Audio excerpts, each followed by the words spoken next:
Chef is a TV cult classic with hectic, heated, and often messy cook-offs. But now the show's making news for something that boiled over outside the famed kitchen stadium. Eagle-eyed viewer Eli Hodap of Chicago was watching this Iron Chef America episode when he noticed this flash across the screen.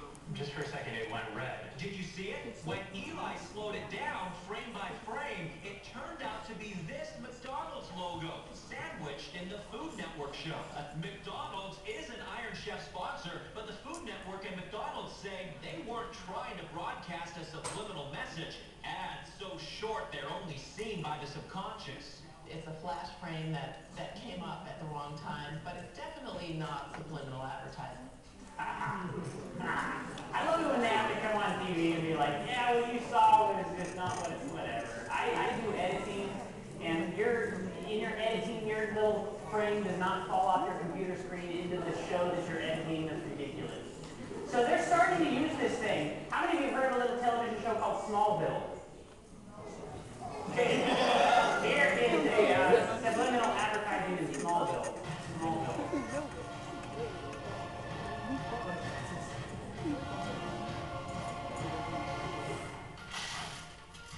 How many saw it?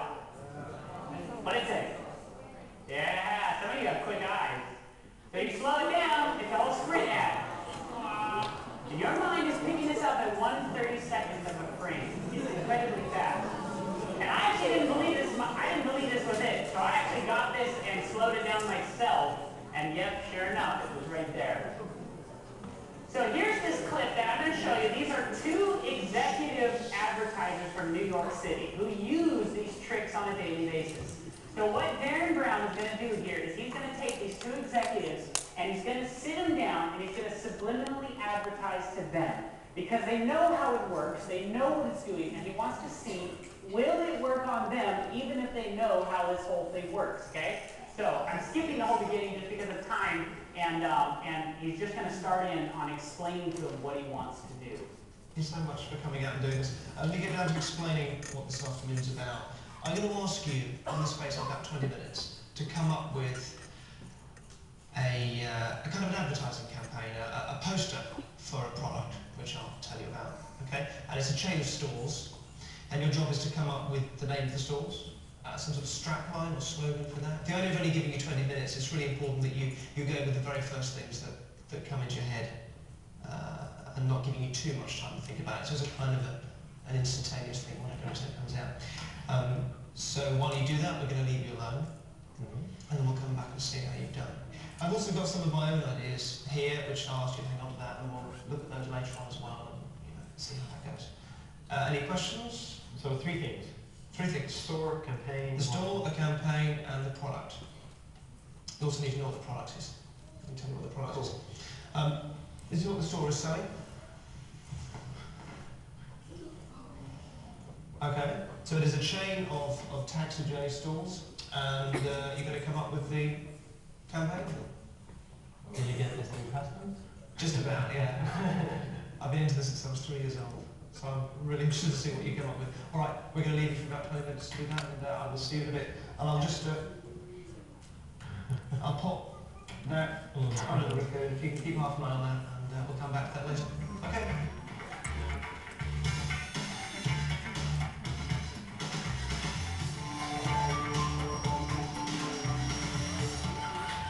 Done. Okay, your time is up. Yes, you've got a little over 20 minutes. So you've done your ideas are on here. Yeah. Yeah, I can't wait to see what. Actually, in fact, can you come up and stand over here? So do you want to grab the envelopes? No one's touched that and been anywhere near it. No? That's been under the raccoon. Yeah. First of all, obviously, this is a little unfair getting you to do this in 20 minutes. Normally, presumably, how long would you say an average project? Would you get a few weeks? As long as possible. Okay. So this is obviously the first thing to have. Is just one idea or several ideas? Like 2 or 3 ideas. 3. Oh, okay, alright. So, let's have a look. Another store would be like out of Africa. You don't like taxidermy, do you? Just looking at the different components out of Africa. Yeah. That's just, The name of the company? yeah, it's just as real as it gets. as real as it gets, is the kind of straight line. Yeah. And this would be like a big, that's great. And you've got the tears, so you've got a frightened kid. Yeah. And are the others similar or very different? Different. Okay, same title. I love this. These are really great. And the as like a lizardy, dinosaur-y kind of creature there. And there's a little one calling out mommy. It's so real that you think it's very normal. So the little one's lost his mummy and is crying. And again, you've got as real as it gets down there as the strap line. Again, clearly don't like taxidermy. No. One more, let's go one more. Yeah. Okay, so something out of Africa, add some wild to your life. This is just the funny visual where like a granny or older guy, he's driving home and he just went shopping at the store and he's got the lion in the back seat. What interests me most in this one is the fact that you've used a car, that you've used an automobile, which makes sense to you when you watch the show back, I think. I love these are great, and just the kind of thing I was after, so thank you very much. I did have, you've got the envelope, I did have a few ideas before, which I want to kind of throw into the mix as well, see what you think of those, so if you can open that up for me.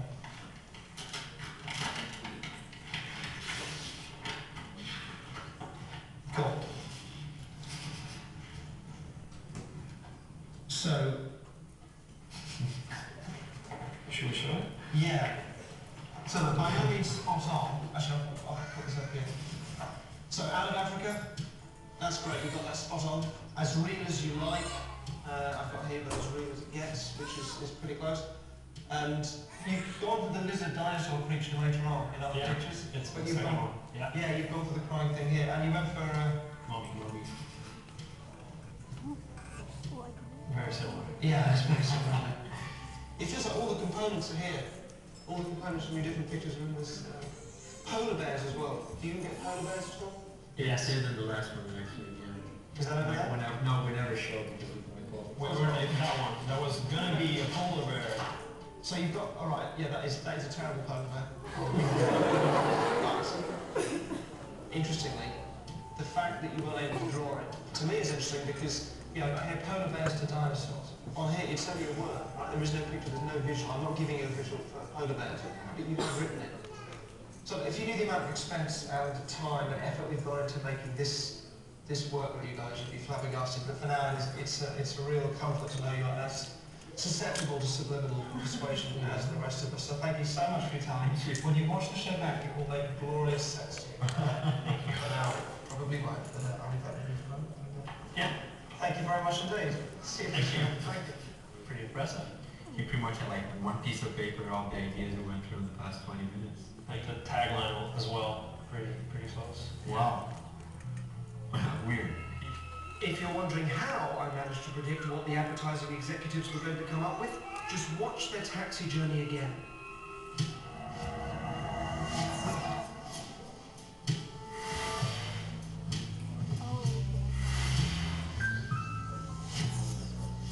So it is a chain of taxi journey stalls, taxi journey stalls, taxi journey stalls.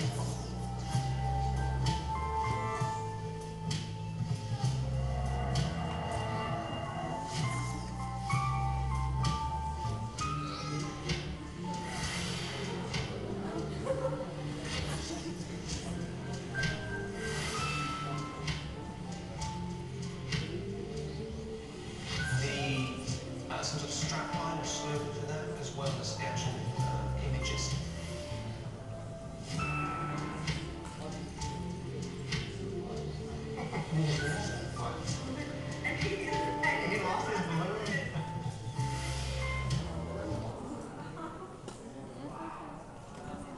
Wow! So wait, maybe we are affected by what we see. Maybe not while we sit inside of a dark room and stare at a blinking light, but maybe we're affected by every single thing that we see and witness out in the real world, right? We're like sponges, you guys. We soak up everything. And when you fixate onto something in a dark room with nothing else to distract you but soaking in those thoughts, don't you think it's magnified that much more? So this is a classic example of subliminal advertising, how it works. Now let me show you, here's another example of Darren Brown using the power of suggestion, okay? In this next clip that I'm going to show you, He is sitting this guy down, and he asked him, what do you want for a birthday present? Okay? And the guy said, I want a black leather jacket. And he said, write it down, put it in an envelope, seal up the envelope. Okay? Then he sat there and he talked to him about what he likes to give people as a present. And watch how he changes what the guy thought he wrote down in the paper simply by the words that he chose to talk to him. It's called neuro-linguistic programming. Very nice to meet you and thank you for coming on the show. Let me explain to you how I write gifts or presents for people, alright? And this is the best way to handle, bar none, the problem of, what to settle for when you're going to buy gifts for somebody that's a little bit difficult to buy for, alright? Now what I do is rather than recycle the same sort of 2-tier bottles of wine or box of chocolates, which are no fun to receive, I go out and I buy anything, and then I make that person fall in love with it, alright? By creating a strong feeling of desire for that object. Does that make sense? Yeah? And it absolutely works. They get all sort of pumped up, they get that feeling of that positivity you were describing, they beam excitement for it. And it's a win-win thing, because they get a present that they love, and I get rid of some stuff out the back of my kitchen cupboard or whatever. What I want you to really understand about this is that that feeling is so strong, can be so extreme, that it can replace the memory of what they actually wanted. So even though 2 days before they may have said, I want X, whatever that is, like a really nice car, like a VM or an Xbox or something like that, something they really wanted, suddenly now they think they always wanted what I got them. Does that make sense? Yeah. Excellent, cool. Good, so you can have anything you like. What's your dream present? Yeah, mine's mine. Wow! Are there any psychology majors out there out here? You guys are fully aware of this, right? Neuro-linguistic programming is very, very real. Very real. And a simple example of this is what you're doing is by your body language, you are relaying a different message than what's coming out of your mouth. Okay? So here's another example of that. What if I told you that I like to be around smart people? What did I really tell you? I like to be around smart people. I'm smart. By the way that I accentuated that portion of the sentence, I told you a different message than what's actually coming out of my mouth. That's exactly how this works. So keep this in the back of your mind. I'm building something up here. You guys are probably all sitting out here going, "What? I thought we were going to talk about some movies. What are you doing?" Because I want to show you something. I want to show you the way that your mind works. So by the time we even get to some of these movies and start to discuss some of these themes, it'll start to make you wonder why so many people hate God.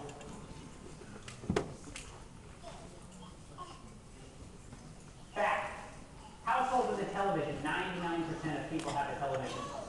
Average hours watched per day, 6 hours and 47 minutes a day. That's 47 hours and 48 minutes a week. That's 2.8 solid months a year. If you were to keep that up by the age of 65, you would have watched 15.16 solid hours of television in your entire life, or years, solid years. Let me ask you a question. Where do you think you would be if you read this for 15 solid years? We probably wouldn't be here. We would probably be home. This is what's got the world's attention. And this is what more people, and all of this stuff I'm telling you guys, if you don't believe a word that I'm saying, go look it up on the internet. All this that I'm saying is where I got it from. I found so much information. There's 2,000 books written on how the television affects your mind. Did you know that? 2,000 books. Have any of you ever seen them? Nope, because they probably don't make a movie about it. Right? That was me. That was me. People were like, "Hey, why don't you read this book?" I'd go to the video store. "You got a video in this book?" I mean, that's just the culture we live in. What do you think the most advertised product on television is? Beer. Not beer. Think of a genre.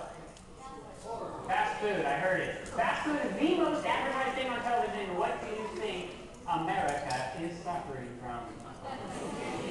Do you think that there is any link into what we are actually putting out there and showing people and what is actually happening in the world? There is a direct link, at least the advertisers are well aware of this link between showing you. How do you know who Madonna is?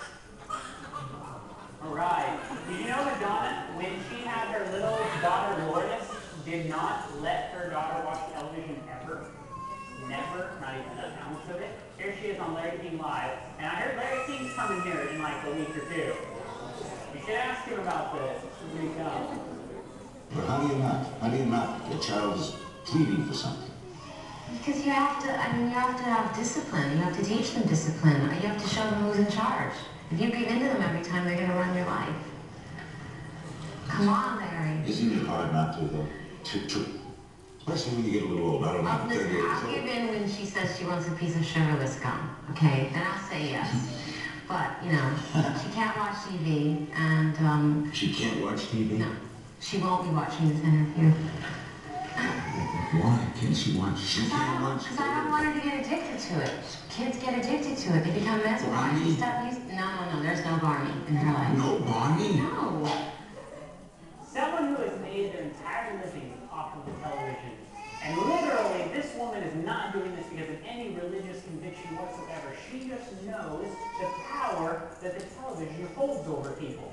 So here she's not. Did you know Helen Hunt also did not let her child watch television ever?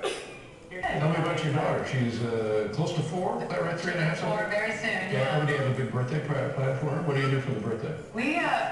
We keep it very minimal at our house. She's never seen TV or a movie ever yet. So I don't know what she thinks I do. So she doesn't, she just like, I put makeup on and I leave, type a little, talk to some guy, maybe. She's never seen you in any kind of TV? She's never seen any TV ever. Wow. So we'll see, like, we'll drive by some picture of, Nemo, and she'll say, oh, fish. I'll say, it's Nemo. Right. What do you mean Nemo? I'll say, well, it's Nemo. She says, it's a fish. Well, they named it Nemo. They named every fish? Yeah. No, this very special fish got to have his name. See, now, you raise an interesting point here, because I admire the idea to protect the child from the onslaught of People like you and me. Exactly. Exactly. Very interesting choice of words. I find it very interesting to protect the child from the total onslaught. She cuts him off to mean people like you and me. She says, I'm no dummy. They know what they're doing. In fact, there's articles that I found that Tom Cruise only let his children watch 1 hour a week. Steven Spielberg, 1 hour a week. They know what this thing is capable of. They know how people get sucked into it. They know the power of it. And that has nothing to do with religion whatsoever. I'm going to skip over this next thing. Here is some doctor. In fact, we are interviewing this guy for a documentary. He's from Seattle, Dr. Dimitri Kasakis. He's done extensive amount of research. Why children under the age of 3 years old should not watch television ever. Not any, not zero, not zip, zero. Zilch. And why? Is because, have you ever seen a child play? They're running around, they're picking up things, they're eating everything. You're basically chasing them around the whole time, taking things out of their mouth and looking at this. What does a child look like when they sit there and they watch television?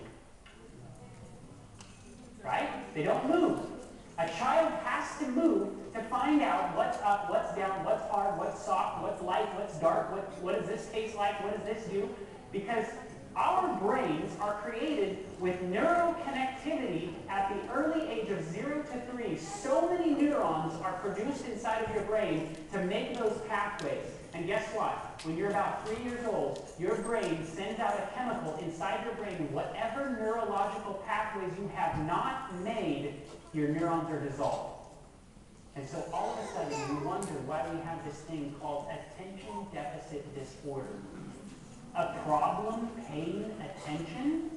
If you look at the studies, it has had a dramatic increase in our day and age. And you think about it, look at the stuff that, who's going to stand up here and listen to a preacher or a teacher or a pastor or whoever if they're not blowing stuff up behind you? You go to church and somebody just pulls out the Bible and reads it, and you look out in the audience and people are like, you know what I mean? Because we're so used to being stimulated in this way that all of a sudden, this doesn't seem as exciting. Now, I'm going to skip over this. How many of you have heard of Hulu? Hulu. Lots of people have heard of Hulu, right? Okay, here's the CEO of Hulu right here. Now, Hulu put a commercial on the Super Bowl a couple of years ago, and it was the first time that they'd ever put a television commercial out on television. Does anybody remember the commercial? Remember seeing the commercial during the Super Bowl? Anybody? Have you ever seen a Hulu commercial on TV? Do you remember what it said? Whoever raised their hand. What did the TV commercial say?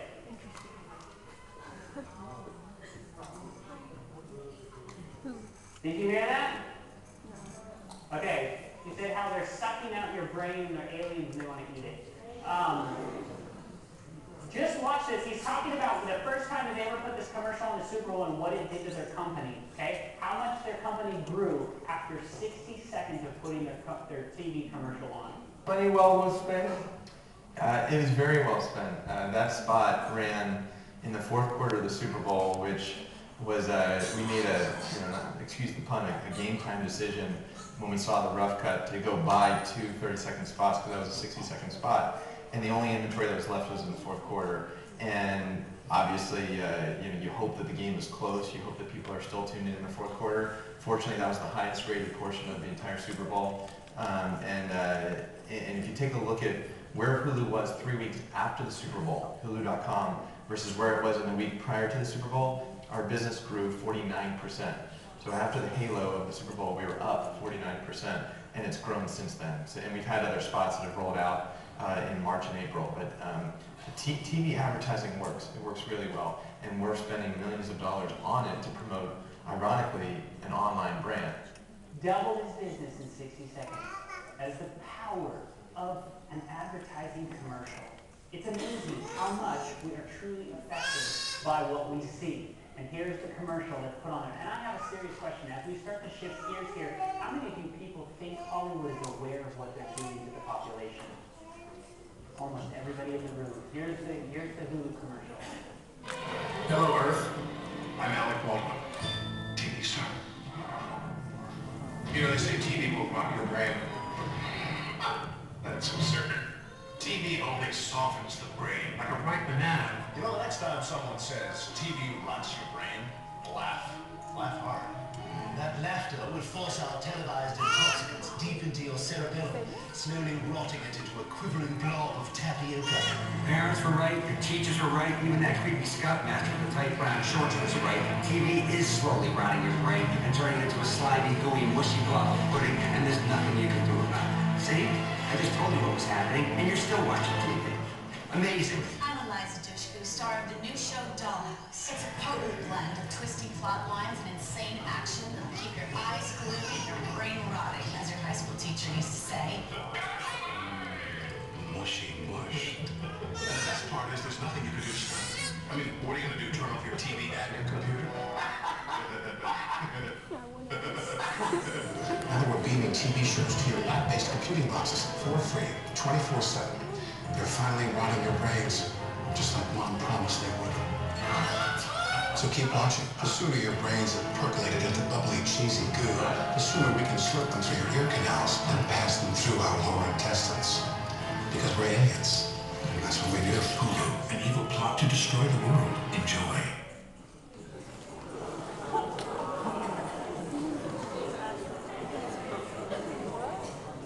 Wait a minute. Do you know what the most watched thing on television is? Modern Family. The Super Bowl. Oh. Do you know when they put this on the Super Bowl? In the fourth quarter. When the most eyes were watching the television at one point in time, they did not put this on in the middle of the night. They did not put this on when no one would see it. They put it on at the tippy top point you could ever watch the television. An evil plot to destroy the world. Enjoy. And just like Dennis Leary said, I can tell you exactly what the television is doing to you, and you're still going to go home and watch it.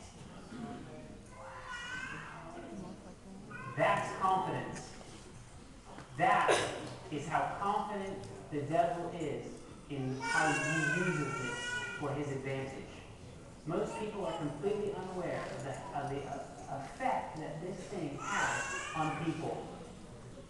In fact, Ephesians 6:12, doesn't it say that we are involved in a spiritual warfare, for we wrestle not against flesh and blood, but against principalities and powers of darkness of this age, against spiritual hosts of wickedness in heavenly places?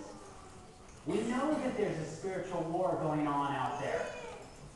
The number one most influential business on the face of the planet that literally is reaching the far ends of the globe, don't you think from a military perspective that Satan would be using it if you believe in God and Satan?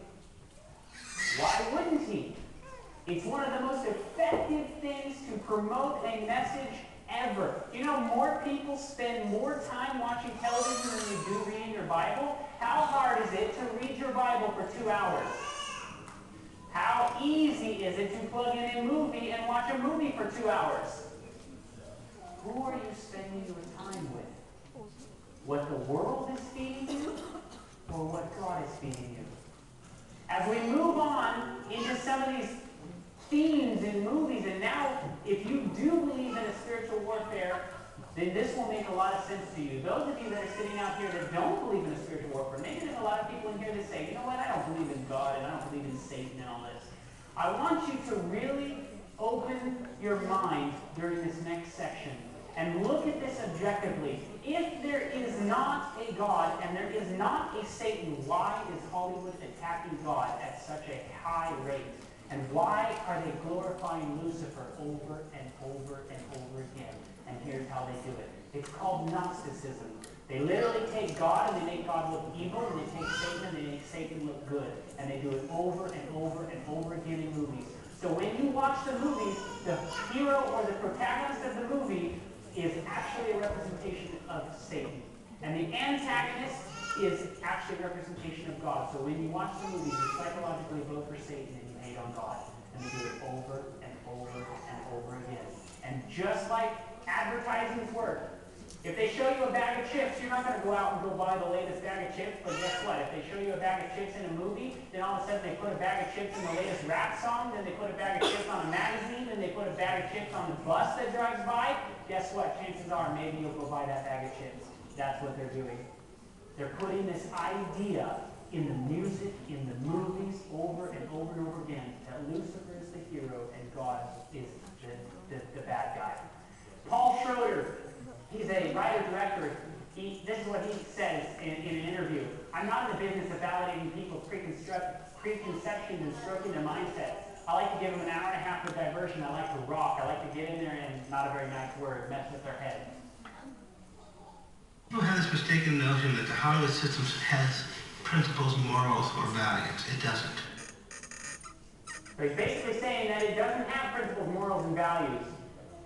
Harvey Weinstein, who did The Lord of the Rings, all those, the executive producer, said they, movies, have given Americans acceptance of things I don't think they normally would have embraced. Maybe they were tricked into it by an exciting marketing campaign, but when they came out of it, they came out different. When you go to the movie theater, you come out different, and they know it, and they play on this. David Putman said, movies are powerful, good or bad. He's the one that did The Mission with Robert De Niro. They tinker around inside your brain. They steal upon you in the darkness of the cinema to form or conform social attitudes. In short, cinema is propaganda. Just look at the history of Adolf Hitler. How he duped an entire nation to think that Jews were no better than rats is because he used cinema.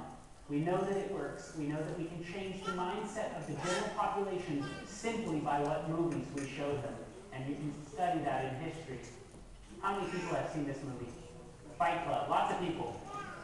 In this movie, those of you that have seen it, tell me where they speak about God that haven't seen this presentation. Anybody that just raised their hand? Raise your hand if you've seen this movie. Tell me where they speak about God. Okay, I'm going to show you this is the power of when you watch a movie. You're not thinking about the information that's going inside your head. You're not the only audience that's ever done that. I spoke at a Christian university, an Adventist university, a conservative one, if you will, and I asked that same question to them, and look at how many people raised their hand, and only one person in the audience could tell where they talk about God. I want to ask a quick question. I have seen this movie probably 20 times, maybe more. This was one of my favorite films. How many people in this room have seen this movie? Look at all the hands. Look at how many hands just went up. Can somebody tell me in this movie where they speak about God? You got one person. What scene? One person. All of you people raised your hand. And only one person told me when they talk about God. And here's what they said about God. Our fathers were models for God. If our fathers failed, what does that tell you about God? You have to consider the possibility that God does not like you. He never wanted you. In all probability, he hates you. It's not the worst thing that can happen. We don't need him. Damnation, man. Redemption. We are God's unwanted children. Show me that. Listen, you can run water over your hand to make it worse, or look at me. Or you can use vinegar to neutralize the burn. First, you have to give up. First, you have to know, not fear. Know that someday you're gonna die. You don't know how this feels.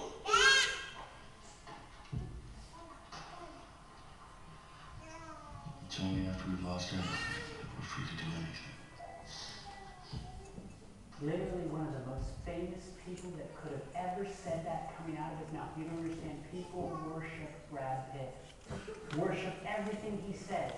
This guy is so incredibly famous. I saw this movie 20 times. I was a Christian growing up. I read my Bible through and through. I saw this movie so many times, and do I remember that scene once? No. It wasn't until I came back and I started picking up my Bible, and then I was watching the movies that I was watching, and I was going, wait a minute, my Bible doesn't say that.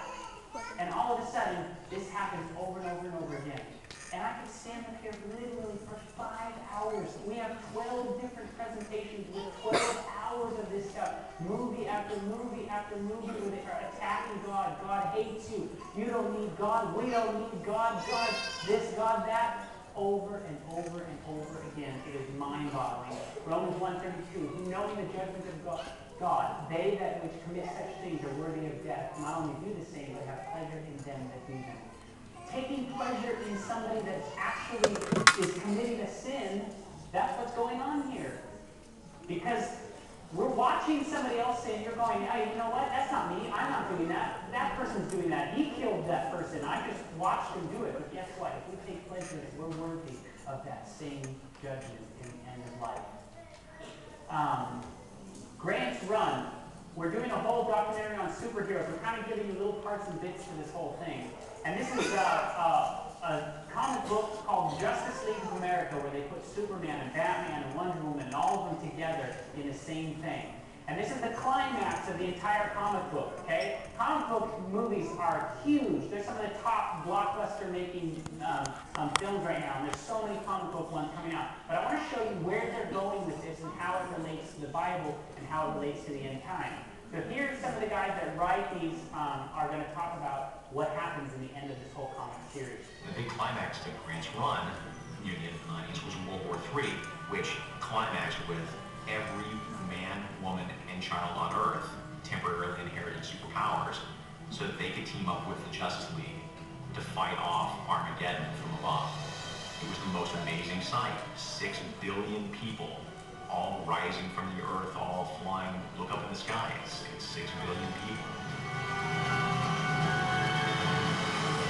For those of you that don't know much about comic book history, they have a lot of spiritual themes. Angels, all these things are they're constantly drawing from the Bible in their theme. Does that ring a bell to anybody what's going to happen in the end of the world?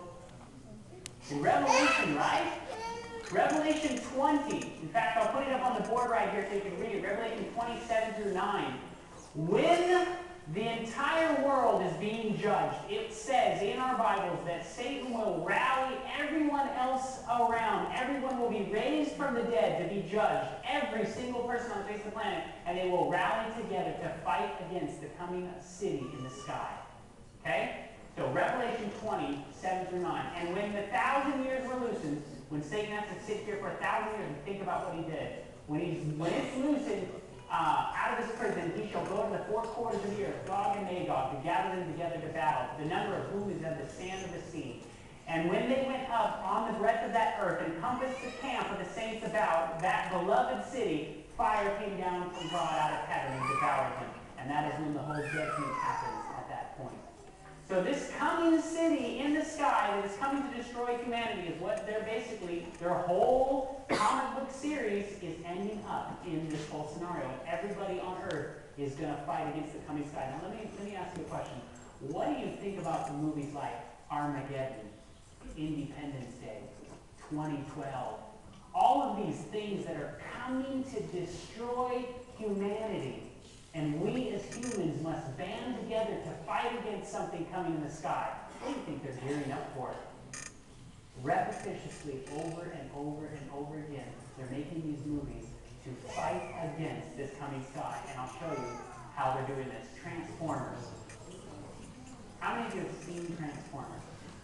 Almost everybody in the room. Good. So you don't know, I don't have to do much explaining who these people are, okay? Now, I want you to listen what the entire Transformers movie, this is the second one, I believe, is all about, okay? So this is Optimus Prime talking about the mission of the entire film.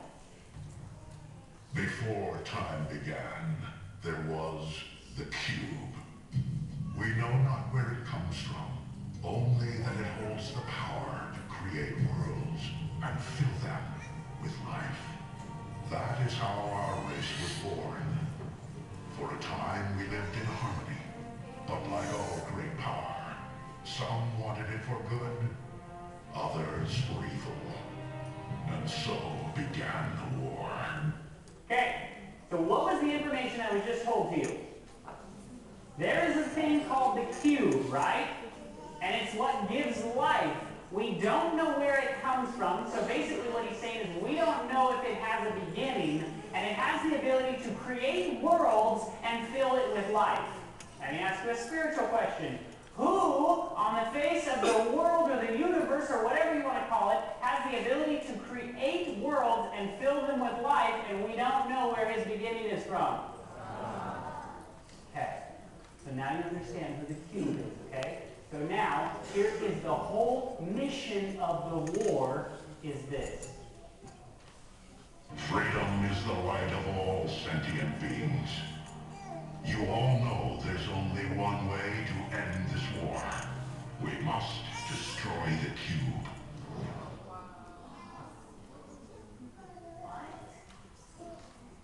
Come on, all these things can't have a spiritual connection to it. You know what's interesting to me about a cube? Have you ever seen this? What is a cube in the sky? Something that's coming as an Armageddon to destroy everybody on the planet. And guess what? Revelation 21:16 even tells you that the city lieth foursquare, and the length is as large as the breadth. The length and the breadth and the height are all equal as a cube. What do you think they're gearing up for? Come on. Now, when I see a pattern denotes intelligence. Okay? So when I see a director that makes the same thing, such as, we don't have time to get into it, but like The Matrix, okay? The Wachowski brothers. They make a movie called The Matrix.